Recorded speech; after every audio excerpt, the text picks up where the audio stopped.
This is Andy, just around 4 years ago. He was 29. He didn't have a wife or children. He lived in a small apartment. He was suffering from alcohol and drug addictions. And no, he wasn't poor or criminal. Andy was discharged from the army for having PTSD. Andy served in Afghanistan. He was a second pilot of a battle helicopter. On one mission, a missile hit his helicopter. He was the only one survived out of 8 people on that board. When they crashed, Andy's whole body was in gas, oil, and the blood of his brothers. Luckily, the crash didn't injure him hardly, and he could still serve. But this episode of his life was a seed of upcoming disorder. After being discharged, he left the military, but PTSD didn't leave him. PTSD is an anxiety disorder that develops in reaction to physical injury or severe mental or emotional distress.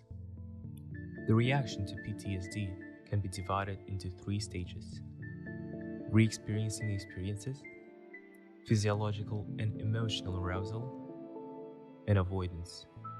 Triggers cause the reaction, and they can be simple things around us.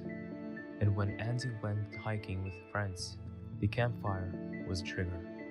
And when once he was getting into commercial flight, the smell of a jet fuel was a trigger. Triggers made Andy re-experience that crash. This results in fight, flight, freeze response, the physiological arousal. His brain part, called amygdala, detects the danger and activates the HPA axis. It releases hormones like noradrenaline, epinephrine, and cortisol that help to fight with stress. When this happens, he always has cold and sweaty palms, muscle tension in his thighs, neck, and shoulders, and his breath quickens.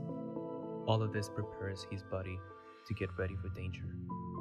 Even after a fight, flight, freeze response, a high level of stress hormones cause hyperarousal, nightmares, night sweats, panic attacks, insomnia, and flashbacks.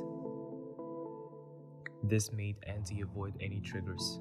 He suffered from anxiety, and his impulsiveness was an unsocial behavior.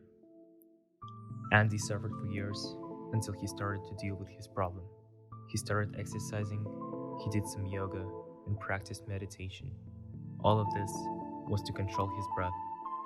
He also started visiting a psychotherapist that suggested a prolonged exposure therapy. At this therapy, Andy was sitting alone, remembering his experiences in a safe, controlled environment. He was trying not to avoid the memories and avoid arousals. He was facing his fears and overcoming them. It's essential to keep a person in present. You don't want them to live in their memories. If people live for many years with untreated PTSD, they're significantly more likely to develop a stroke and heart diseases. Now, Andy is a married man with a son. He started to live a healthy life, and he's not afraid. You don't have to go through war to experience PTSD. If you have any of these symptoms, please do not be afraid to ask for help.